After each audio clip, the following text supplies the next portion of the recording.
안녕하세요. 오늘의 데일리 뉴스레터에 오신 것을 환영합니다. 1. 새로운 폭격 전략 개념. 2.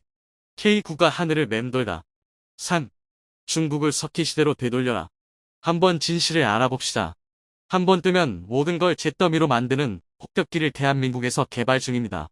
그것도 그냥 폭격기가 아니라 순항미사일을 공중에서 무더기로 발사할 수 있는 신개념 첨단 폭격기입니다. 목표물에 유도하는 기능이 없는 일명 멍텅구리 폭탄을 투하하는 구형 방식의 폭격기는 일단 최대한 많이 쏟아붓고 보자는 시기기돈에 많은 민간인 피해자가 발생합니다. 러시아의 우크라이나 침공으로 시작된 전쟁은 1년이 넘었는데도 끝날 기미가 보이지 않고 있는데요. 개전 초기 러시아군이 멍텅구리 폭탄을 마구잡이로 사용해 실제 우크라이나에 민간인 피해가 속출하기도 했습니다. 그러나 한국이 개발 중인 폭격기는 강력한 위력을 가지고 있으면서도 장거리의 목표물을 정밀 타격할 수 있는 성능까지 갖추고 있습니다. 우리 군의 화력 덕후 면모를 공중에서도 과시할 수 있을 것 같은데요. 그래서 이번 시간에는 장차 대한민국 하늘의 미사일 기지가 될 무기체계에 대해 알아보겠습니다. 30년 전에 처음으로 프로기를 만들던 한국이 이제는 초음속 전투기와 항공모함 함재기까지 만들 수 있는 명역에 도달했습니다. 세계 항공사를 다 뒤져보아도 이처럼 놀라운 기술 도약을 보여준 나라는 없었습니다. 여기서 그치지 않고 폭격기의 면모를 갖춘 수송기도 개발할 예정이라 더욱 놀라운데요. 그런데 대한민국의 새로운 항공기는 단순한 수송기는 되지 않을 거라고 합니다. 카이에서는 수송기의 청사진을 제시하며 수송기 역할뿐만 아니라 공중 발사체 유무인 복합편대 모함, 공중급 해상 초계기 등 대형 특수항공기의 플랫폼이자 일반 전투기와는 비교되지 않는 무장탑 재량을 활용 마땅한 화력투사 플랫폼이 될 거라는 계획을 밝혔습니다. 덩치가 크고 속도도 느려 표적이 되기 쉬운 수송기가 폭격 임무를 수행한다는 게 말이 안 되는 소리처럼 들리는데요. 하지만 미군은 이러한 발상을 현실로 옮겨 수송기를 간단하게 초장거리 폭격기로 변환시켜주는 새로운 무기체계를 만들어냈습니다. 지난 9일 노르웨이에서 미군이 특별한 신무기 테스트를 진행한 영상이 공개되었습니다. 노르웨이 공군기지에서 미국 특수전 비행단의 C-130J 수송기가 날아오르고 얼마 뒤 수송기에 화물창이 열리고 낙하산이 먼저 펼쳐지며 커다란 수화물이 떨어져 내리는데요. 낙하산에 매달려 공중에 채공하는 팔레트에서 이윽고 미사일이 분리되더니 날개를 펼치고 목표물을 향해 날아갑니다. 일명 래피드 드래곤이라 불리는 수송기용 순항 미사일 발사 시스템이 첫 실사격 시험이 진행된 건데요. 팔레트와 잦은 순항 미사일로 구성된 이 패키지를 수송기에 싣는 것만으로 수백 킬로미터 밖에서 단번에 수십 발의 미사일을 투사할 수 있는 강력한 장거리 폭격기로 변신하게 됩니다. 이 획기적인 발상의 신무기는 중국과 러시아에 큰 충격을 선사했는데요. 수송기이기만 하면 어디든 실을 수 있게 중국과 러시아를 에워싸고 있는 미국 동맹국들의 수송기를 전부 강력한 폭격기로 변신시키는 것이 가능하다는 것을 보여준 것이기 때문입니다. KF-21의 완성을 확신하는 대한민국의 항공산업의 다음 목표는 바로 국산 전술 수송기 개발이었습니다. 전투의 승패를 가르는 것은 무기의 질과 병사들의 사기이지만 전쟁의 승패를 가르는 것은 군수와 보급이기에 수송기의 중요도는 전투기에 전혀 뒤처진다고 볼 수 없는데요. 때문에 지난 2021년 카이에서 국산 전술 수송기 개발안을 제시했고 한국 항공산업의 미래를 위해서라도 국산 수송기 개발은 반드시 필요한 프로젝트라고 강력하게 주장했었다. 카이에서는 4년간의 KF-X 사업을 통해 2,000명이 넘는 우수한 항공개발 인력을 양성하는 데 성공했지만 KF-21의 양산이 본격화되면 이 수천 명에 달하는 석박사급 고급 인력들이 불필요해져 버리게 되나 이러한 고급 인력들이 계속해서 항공기술 연구와 개발에 매진하여 항공산업의 발전을 지속할 수 있도록 하기 위해서 KF-X 사업의 후속 사업으로 한국형 전술송기를 개발할 필요가 있다는 것이죠. 다만 개발비만 3조 원 양산 비용은 18조 원에 달했기에 비용 문제로 인해 상당한 반대에 부딪혔었는데요. 그런데 지난 1월 중동의 산유국 아랍에미리트에서 한국 수송기 개발에 동참하고 싶다는 뜻을 밝혀왔습니다. 정상회담을 통해 한국과 아랍에미리트는 차세대 수송기 공동개발 MOU를 체결했고 덕분에 수십조에 달하는 비용 문제가 해결되어 수송기 개발 프로젝트가 본격적으로 추진될 수 있게 되었습니다. 그동안 FA-50과 KF-21 보라매를 통해 한국의 항공기술력을 증명해낸 덕분에 아랍에미리트에서도 믿고 수십 조에 달하는 비용을 분담하기로 결정한 것인데요. 게다가 아랍에미리트는 이미 한국 무기를 도입하면서 단 한 번도 비용 지불로 문제가 발생했었던 적이 없었기에 인도네시아처럼 돈 떼막힐 일은 걱정할 필요가 없을 것 같습니다. 그리고 지난 2월 아랍에미리트 현지의 다목적 수송기 개발을 위한 RD 센터가 건립되기로 결정되며 국산 수송기 개발이 본격적인 궤도에 오르게 되었습니다.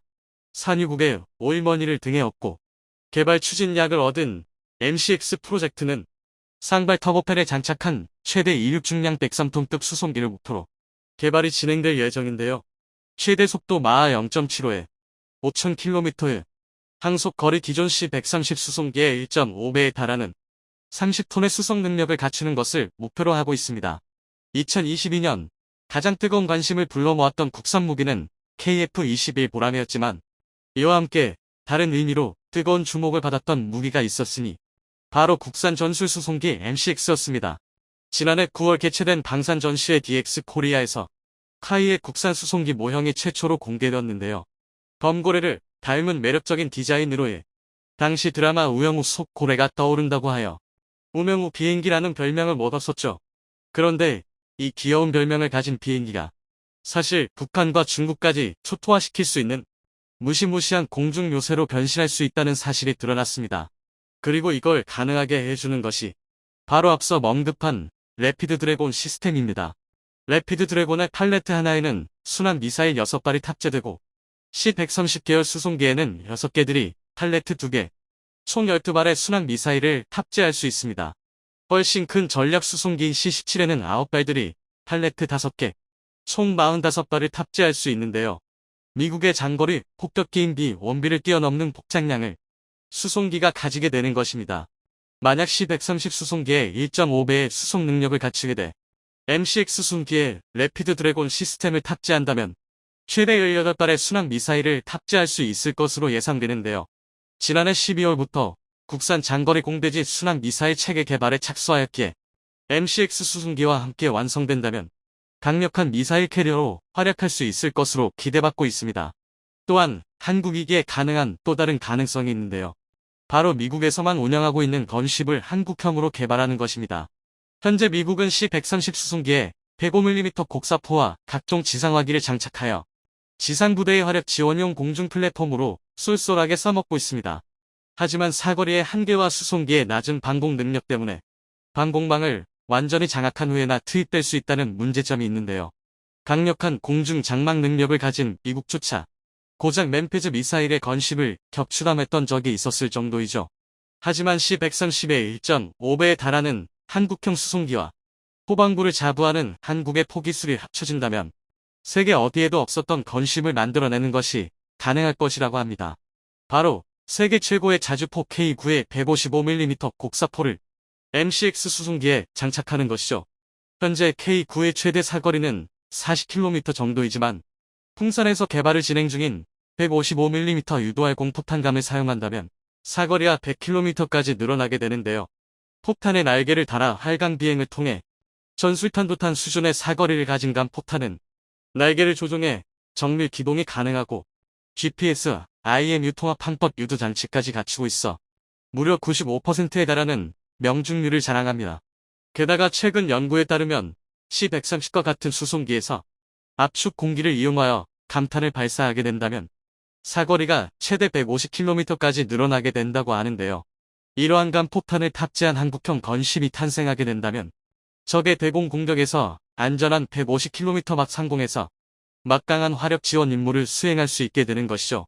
그런데 한국의 수송기가 강력한 화력 투사 플랫폼이 될 수 있다는 소식에 옆나라 일본에서도 자국의 신형 수송기 C2를 기반으로 한 공대지 미사일 발사 시스템을 개발하겠다고 발표했습니다. 지난 2월 27일 일본 방위청에서 C2 수송기용 유도탄 등 발사 시스템 개발에 대한 계약 공고를 올렸는데요. 항공자위대 C2 수송기에서 미국의 래피드 드래곤과 유사하게 순항 미사일 등을 발사할 수 있는 공격 능력을 부여하겠다는 계획으로 보이고 있습니다. 일본에서 개발한 차세대 수송기 C2는 카이의 계획과 같은 터보 쌍발팬에 마찬가지로 30톤의 수송 중량을 가지고 있어 향후 수출에 있어 강력한 경쟁자로 예상되고 있는데요.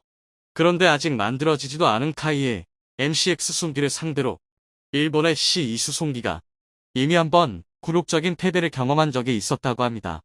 C2 수송기 개발을 통해 다시금 세계 무기 시장에 진출하겠다는 꿈을 꾼 일본이었지만 수송기 개발 막바지 단계에서 기체 강도 부족, 자체 중량 초과, 전자장비 성능 부족 등 치명적인 문제들이 터져나오기 시작하며 물거품이 돼버리고 말았습니다.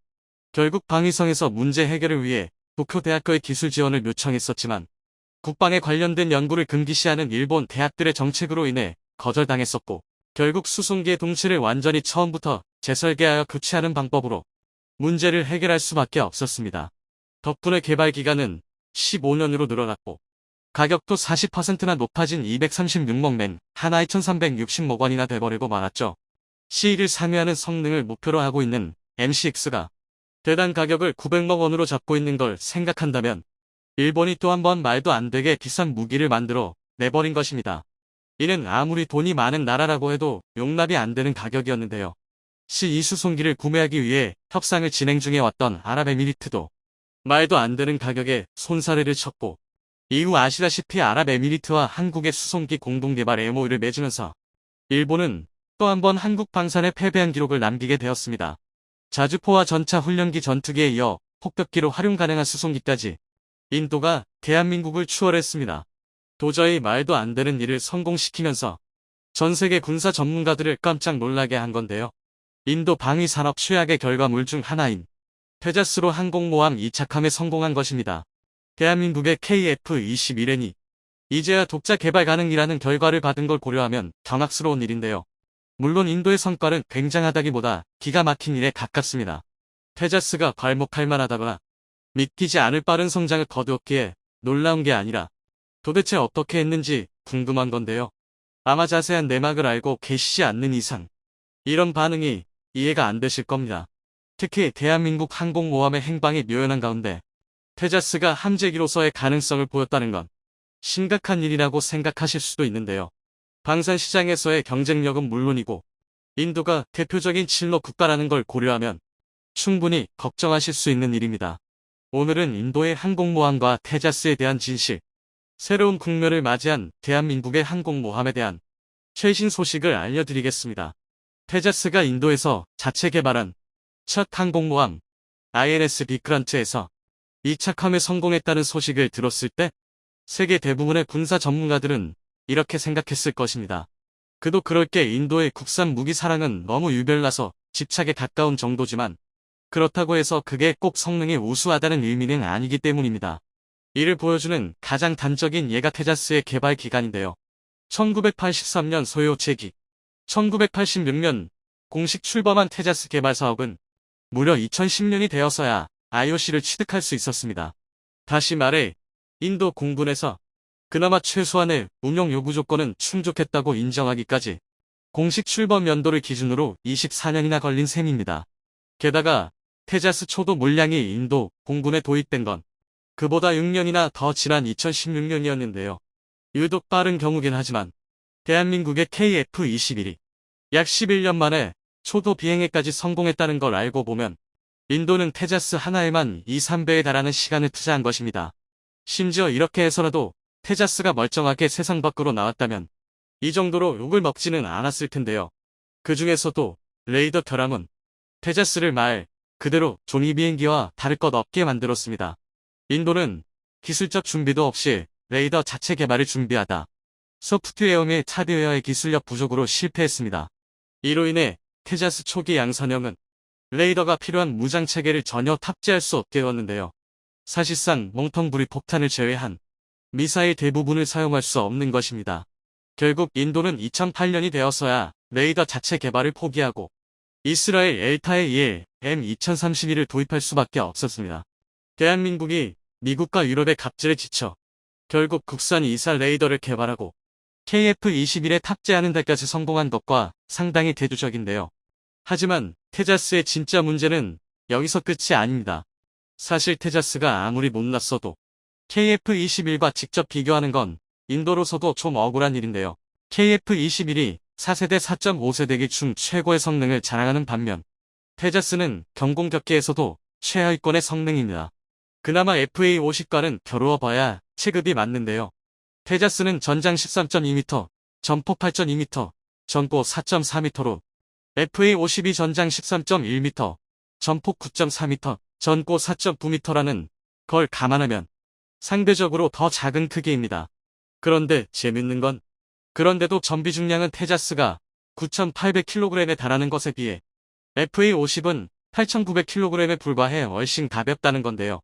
테자스의 결함을 주먹구 구식으로 때우고 붙이며 해결하다 보니 중량이 동급 대비 1톤이나 무거워진 것입니다. 게다가 연료 탑재량까지 감소하면서 항속거리가 상당히 짧아졌고 실질 전투 시간은 1시간을 받으시 넘어 동급 대비 3에 불과합니다. 또 정비 시간은 F-16 대비 4, 5배 이상이고 그러면서도 기체 수명은 고작 20년으로 절반 이하입니다. 여기서 끝이 아닙니다. 그래도 무장이라도 충분히 탑재할 수 있으면 국산 무기체계하는 타이틀을 참작해서라도 어떻게든 써먹을 수 있었을 텐데요. 그러나 테자스는 FA50과 동일한 F404G 계열 엔진을 탑재했음에도 최대 무장량이 기껏해야 3톤이 한계입니다. FA50이 설계상 3배가 넘는 9톤의 무장을 탑재할 수 있다는 걸 생각하면 테자스의 무장량이 얼마나 형편없는 수준인지 감이 오실 텐데요. 오죽하면 인도 공군에서조차 테자스 불매를 선언하고 인도 정부에 라파를 도입해달라고 애원할 정도입니다. 그리고 실제로도 인도 정부가 라파를 도입하면서 테자스는 획격사로 잊히는가 싶었는데요. 그런데 바로 여기서부터 반전이 시작되었습니다.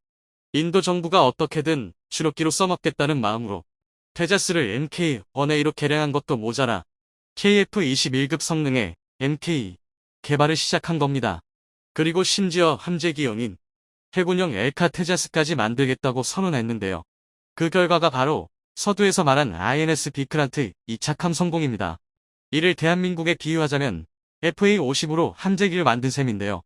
엘카 테자스 개발에 착수한 게 2003년부터니 실제적 성과를 내기까지 무려 20년이 걸린 것입니다. 모두가 인정하는 테자스의 처참한 성능은 차치하고서라도 대단한 집념인데요. 물론 딱 그것만 빼고는 비효율의 극치이자 안 하는 이만 못한 일인 것도 사실입니다. 애초에 인도는 테자스를 믿지 못해서 쌍발 함상 전투기 테드프를 개발하고 있었는데요. 그 와중에 엘카 테자스는 포기하지 못해서 예산과 연구개발 인력을 중복으로 투자한 것입니다. 더군다나 아무리 잘해줘봐야 FA50보다 한참은 미친 테자스로는 딱 2차 칸 말고는 아무것도 할 수 없을 확률이 높습니다. 가뜩이나 탑재 무장도 3톤 남짓인데다가 엘카 테자스로 개량되면서 항공모함에 착함하기 위해 착륙장치에 보강이 이루어졌습니다.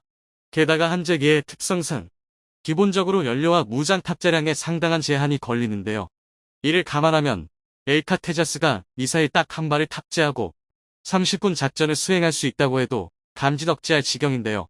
게다가 양산 수량도 문제입니다. 이미 테자스부터가 FA50과의 경쟁에서 줄줄이 패배를 맞이한 기체입니다.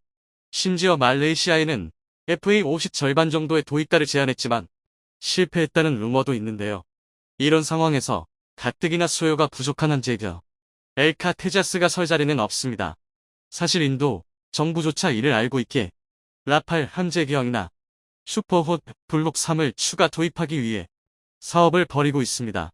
엘카 테자스는 어디까지나 인도의 자존심과 아집에 불과한데요.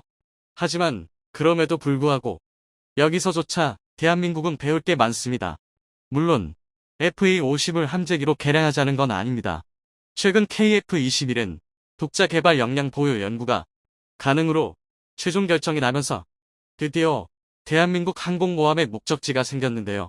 방위사업청은 연구 결과를 종합해서 500만 톤급 정규 항공모함 개발을 국회에 보고했습니다. 쉽게 말해 이제 경제성과 기술 축적을 위해 경항모부터 만들어야 하느니 규모와 함재기를 고려할 때 중형항모를 만들어야 하느니 같은 설왕설래의 시간은 끝났다는 겁니다. 이제 무조건 중형항모를 만들 수밖에 없게 되었는데요. 아직 함재기에 대해 공식적으로 확정된 정보가 공개되지는 않았지만 애초에 한국형 항모 계획이 표류하게 된 계기가 F-35B의 애매한 성능 때문이었던 만큼 정황상 KF-21엔 탑재가 신분명해지고 있습니다. 우리 손으로 만든 첫 항공모함에 우리 손으로 만든 첫 함재기를 탑재하는 것입니다.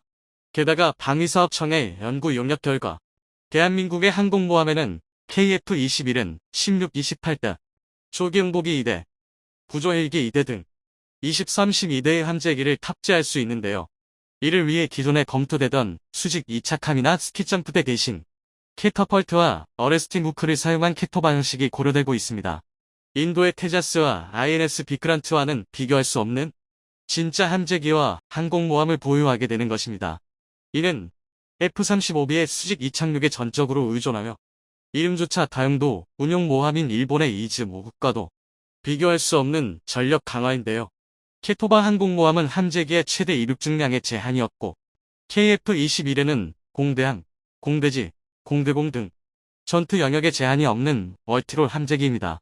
게다가 현재의 무인 전투기 개발 현황을 고려하면 다양한 형태의 고정익 항공기를 사출할 수 있습니다.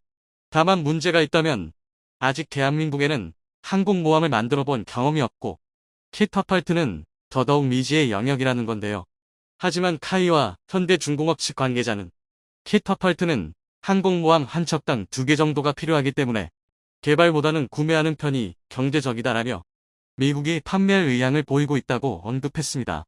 미중 갈등이 정점으로 치닫고 있는 상황에서 양안 전쟁까지 초읽기에 들어선 만큼 미국에서 대한민국의 전력 강화를 절박하게 원하고 있는 덕인데요. 그런데 일각에서는 여전히 KF-21N에 대한 찬반 논란이 뜨겁습니다. 중형 항공모함도 대한민국으로서는 첫 시도지만 아직 막연한 청사진인 반면 KF-21N의 개발 상황은 날이 갈수록 뚜렷해져 가면서 함재기 자체 개발의 효율성이 도마에 오른 건데요. 아직 모체가 되는 KF-21조차 양산형의 성능 검증이 이루어지지 않았는데 괜히 KF-21N에 도전했다. 엘카 테자스 꼴이 되는 건 아니냐는 것입니다. 충분히 할 수 있는 걱정인데요. 하지만 KF-21과 테자스는 애초에 전투기와 경공격기인 만큼 비교 자체가 불가능합니다. 또한 KF-21에는 지금이 아니면 절대 시도할 수 없습니다. 국방기술진흥연구소는 KF-21N의 개발기간을 8년 6개월, 이후 해군 시험 비행 기간을 2년으로 잡았습니다. 상당히 긴 시간 같지만 중형항모 개발 기간도 마찬가지로 10년 남짓이라는 걸 생각하면 결코 길지 않습니다. 게다가 이미 우리 손으로 전투기를 만들어 본 경험이 축적된 만큼 KF-21N에 기술적 제한 사항은 없다고 관계자들은 밝히고 있는데요. 오히려 지금 당장의 안전을 위해 1999년 초기형이 도입된 FA-18이 F-슈퍼호넷을 도입하는 건 개량 종말을 자처하는 것이나 다름없습니다.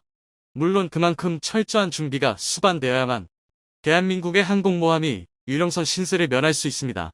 중국의 경우만 봐도 항공모함 운용 준비에만 무려 30여 년이 넘는 시간을 투자했습니다. 온갖 협작질이 수반되었지만 1980년 호주, 소련의 퇴역 항모를 밀수해 연구하고 지상에서 1일 스케일 모형 시설을 만들어 갖은 실험과 훈련을 진행했는데요. 그럼에도 불구하고 랴오닝함과 산둥함은 반쪽짜리에 불과했습니다. 적에게 배운다는 말이 있듯이 대한민국 또한 중국의 실패를 배워야 합니다. 지금부터 해군 정원을 확대하고 항공모함 관련 전문 인력을 양성하며 기반을 다져야 할 텐데요. 폴란드가 또 전 세계를 깜짝 놀라게 하고 있습니다. 모든 나라가 망설이고 있는 우크라이나 전투기 지원에 물꼬를 튼 건데요. 안제이 드다 폴란드 대통령은 지난 2월 말부터 첨단 무기는 러시아 침공에 맞서 우크라이나를 방어하는 핵심이라고 강조하면서 전투기 지원도 여기에 포함된다며 유럽과 미국의 눈치를 주고 있습니다. 심지어 국제사회의 협의만 이뤄지면 지금 당장이라도 폴란드에서 보유하고 있던 미그 29를 우크라이나에 보낼 수 있다며 강조하고 있는데요. 군사 전문가들은 폴란드의 이런 자신감이 대한민국의 FA-50에서 나온다고 추측하고 있습니다. 실제로 폴란드는 최대한 빠른 FA-50 운용을 위해 자국의 최중요 인력을 대한민국에 파견하기까지 했는데요. 오늘은 폴란드가 왜 그렇게까지 FA-50에 열광하는지 그 이유에 대해 알려드리겠습니다. 또 폴란드가 대한민국을 침공했습니다. 지난번에는 K2초도 물량이 현지에 도착하기도 전에 전차병들부터 한국에 보내 훈련을 받게 하더니 이번엔 물량이 나오지도 않았는데 파일럿부터 파견한 것입니다. 때는 공교롭게도 안제이 두다 대통령이 우크라이나의 전투기를 지원하겠다고 발표한 시점과 일치하는데요. 비행 교육에 나선 폴란드 파일럿들은 먼저 대한민국 전투조종사의 요령, 제2전투비행단에서 1일 집중교육을 받게 됩니다.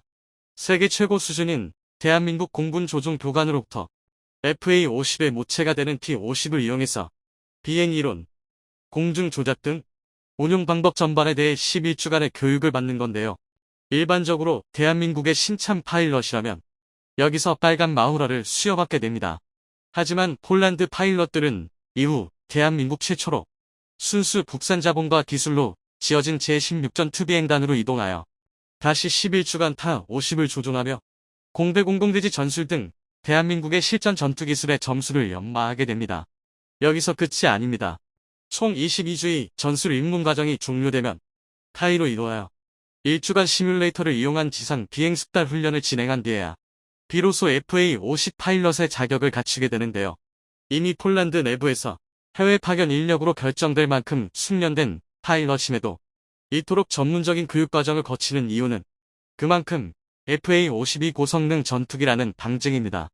이번 교육에 참여한 야체크 스돌라르크 소령은 폴란드 댕블린 공군기지에서 펼쳐진 블랙이글스의 에어쇼에서 T-50의 기동성은 매우 놀라웠다며 대한민국의 우수한 교육 시스템을 통해 폴란드 영공을 지킬 모든 노하우를 배우고 돌아가겠다고 포부를 밝혔습니다. 이처럼 대한민국 공군은 단순히 기체를 인도할 뿐만 아니라 체계적인 비행 교육으로 폴란드의 국방 역량 강화에 막대한 기여를 하고 있는데요. 폴란드 또한 이에 화답하러 한국군과 상호협력 증진을 위해 매우 적극적인 움직임을 보이고 있습니다. 이런 모습은 FA-50 전투기 구매 계약을 체결하며 폴란드가 거액의 선수금을 지급한 점에서도 확인할 수 있는데요. 폴란드는 FA-50 도입을 위해 4조 원에 육박하는 초대규모 계약을 맺은 이후 고작 2달여 만에 전체 대금의 30%에 달하는 금액을 선수금으로 지급했습니다. 약 1조 2천억 원에 달하는 액수였는데요. 통상적으로 무기 수출 계약의 선수금은 10% 내외입니다. 액수가 액수인 만큼 지급 시기도 1년의 여유를 두는 게 보통인데요. 폴란드가 무리하면서까지 통상적인 선수금을 훨씬 웃도는 금액을 2달 만에 지불한 건 대한민국과의 방산협력에서 압도적인 신뢰도를 구축하기 위해서입니다. 실제로 폴란드는 작년 말부터 한국의 방산업체를 현지에 초청하여 방산협력 컨퍼런스를 개최하는 한편 FA-50에 한국형 요도폭탄 KGGB를 탑재하기 위한 개량 사업을 적극적으로 요구했는데요. 폴란드는 K2규표, K9 자주포에 이어 FA-50 도입을 통해 양국 간의 상호 운용성과 협력을 한 단계 더 발전시키려는 것입니다. 쉽게 말해 대한민국과 폴란드의 역대급 방산 계약은 고작 수년간 이어질 군사 분야의 협력이 아니라 수십 년은 함께할 두 나라의 외교 파트너십을 형성하는 과정이라는 건데요. 이런 측면에서 폴란드 조종사들이 대한민국 공군 비행 교육에 참여하는 것은 앞으로 폴란드 현지에서 한국의 전투 조종사 양성용 국제비행학교 설립과 정비체계 수출로 이어질 것입니다. 전 유럽이 폴란드를 거쳐 대한민국과 이어지는 건데요. 물론 FA-50으로 말미암은 폴란드군의 전력 강화는 여기서 끝이 아닙니다. 현재 폴란드는 대한민국의 무기체계와 동시에 미국의 무기체계 또한 도입하고 있는데요. 가장 급한 최전선의 물량을 한국산 무기체계로 우선 배치하고 이후 미국산 무기체계로 전력의 양적 강화를 계획 중이기 때문입니다. 게다가 상호 운영성 측면에서 대한민국의 무기체계는 놀라울 정도로 폭넓은 확장성을 자랑하는데요. 오죽하면 지난해 부하슈차크 폴란드 국방부 장관이 언론 인터뷰를 통해 FA-50 훈련을 거친 조종사는 몇 시간을 투자하면 F-16을 스스로 운용할 수 있다고 혀를 내두를 정도였습니다. 더군다나 그리고 폴란드 공군이 이미 확보한 F-16 군수지원 체계는 FA-50에도 활용될 수 있어 비용 절감과 후속 군수지원 측면에서도 매우 효율적입니다. 그래서 폴란드가 FA-50을 기반으로 미그-29 등 노후화된 동부권 기체를 우크라이나의 지원이라는 명목으로 처리할 수 있는 건데요. 이후 F-35A, F-16, FA-50으로 이루어진 나토식 파이로 믹스 세축 체계를 완성하려 하는 것입니다. 특히 FA-50PL의 모체가 되는 FA-50 블럭 20은 성능마저 대폭 향상되면서 폴란드의 실질적 주력기로 활약을 예고하고 있습니다. 폴란드가 FA-50 블럭 20에서 가장 주목하고 있는 것은 AIM-120 암램 자율유도형 공대공 미사일과 이사 레이더인데요. 폴란드 국방부가 FA-50 도입 결정을 하여 무장, 작전 범위, 항공 전자 및 레이더 분야에서의 변경으로 향상된 작전 능력을 갖추게 될 것이라고 밝힌 것이 바로 이 부분입니다. 게다가 FA-50 블럭이 10의 KQGB 탑재가 점점 부츠화되면서 경공격기로서의 정점에 오르고 있는데요. 여기에 기존에 설치되어 있는 링크 16 데이터 링크를 활용한다면 폴란드군이 기존에 보유하고 있던 F-35A 및 F-16과 보안 네트워크를 공유하며 네트워크 중심전도 수행할 수 있습니다. 구소련에 소속되어 있던 나라들이 아직도 구식 동구권 무기체계를 유지하고 있던 가장 큰 이유가 바로 이것이었는데요. 군의 무기체계를 나토 규격으로 교체하고 싶어도 이에 소모되는 예산이 상당하고 기술적으로 적응에 필요한 시간이 워낙 막대하기 때문입니다. 하지만 FA-50은 이 사이에서 가장 최선의 교두보를 제시하고 있습니다. 저렴한 가격과 압도적인 생산력을 강점으로 F-16은 물론이고 F-35까지 연결할 수 있는 무한한 확장성을 제공할 수 있는데요. 여기에 폴란드 중심에 건설될 한국의 국제비행학교를 생각하면 체계 변환을 추구하며 공군력을 강화하고자 하는 구동국권 나라들의 FA-50은 가장 매력적인 대안이 될 수밖에 없습니다. 그만큼 앞으로 FA-50의 추가 수출 가능성이 무궁무진한데요. 사람들은 한 폴방산 계약을 통해 대한민국이 엄청난 이익을 얻었다고 생각하지만 이는 폴란드도 마찬가지입니다. 대한민국의 방산 잠재력을 확인하고 가장 먼저 선점할 수 있었다는 것만으로 막대한 일의 가치를 확보한 셈입니다. 폴란드로서는 마음이 급해질 수밖에 없는데요. 그렇기 때문에 K2흡표를 인도받기도 전에 전차병을 파견했던 것처럼 한국의 비행교육에 적극적으로 참여하는 것입니다. 게다가 온갖 정치적, 경제적 이유를 배제하더라도 한국에서 비행교육을 받는다는 것 자체가 폴란드군에게 상당히 중요한 경험입니다. 우리 공군은 지난 2013년부터 T-50 계열 항공기를 도입한 국가의 조종사를 대상으로 비행 및 시뮬레이터 교육을 지원하며 한국형 비행교육 체계를 구축하였습니다.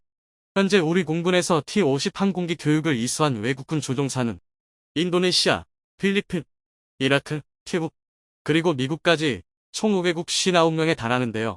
특히 세계적으로 우수한 비행교육 시설과 프로그램을 지닌 미 공군 파일럿들조차 한국을 방문하여 T-50, 타-50을 직접 조종하며 한미 간 비행교육 상호교류 프로그램을 진행했습니다.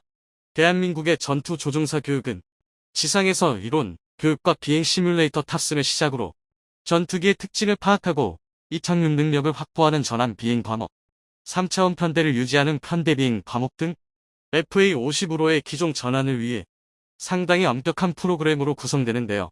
과거 스탁 교육을 받은 태국 조종사들은 비행 이론부터 시뮬레이터 탑승, 교관 조종사와 함께하는 T-50 비행까지 한국의 체계적인 비행 교육 체계 덕분에 실력이 하루가 다르게 성장함을 느꼈다고 극찬했습니다.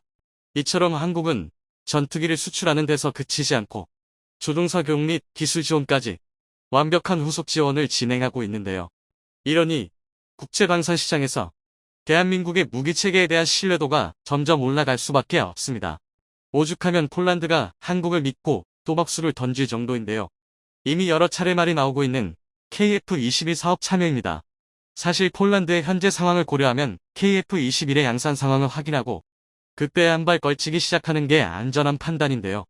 이미 F-35라는 하이급 전투기를 확보한 상태에서 아직 개발 단계인 KF-21에 예산을 투자한다는 건 상당한 모험입니다. 하지만 폴란드는 국영방산 그룹인 PGZ를 통해 KF-21의 생산 라인을 폴란드에 가동만 해준다면 유럽 국가들에 대한 공동 마케팅에 적극적으로 나서겠다는 식의 공격적인 마케팅을 펼치고 있습니다. 그리고 실제로 이는 점차 가시화되고 있는데요. 지난 2월에는 국방부 장관과 관계자, 국내 방산업체가 폴란드 국방부 장관, PGZ사 회장 및 관련 관계자들과 함께 양국 간의 방산협력 발전 방안을 논의하고 도입되는 무기체계에 대한 컨소시엄 구성에 대한 합의서를 체결했습니다. 본격적인 한폴 협력에 대해 청사진을 그려 나가겠다는 건데요. 이런 상황에서 얼마 전 폴란드에 인도된 K9 자주포의 시험 발사 훈련 장면이 공개되었습니다. 훈련을 참관한 마리우시 블라슈차크 폴란드 부총리 겸 국방부 장관은 짧은 시간에 폴란드 장병들이 K9를 사용할 준비가 완료된 모습에 감탄했는데요. 그러면서 다시 한번 폴란드 국방 역량 강화를 위해 대한민국과의 협력과 상호 응용성을 강조했습니다. 부디 앞으로도 대한민국과 폴란드가 유럽 시장 장악을 위한 핵심 파트너로서 긴밀한 관계를 이어나가길 바라겠습니다.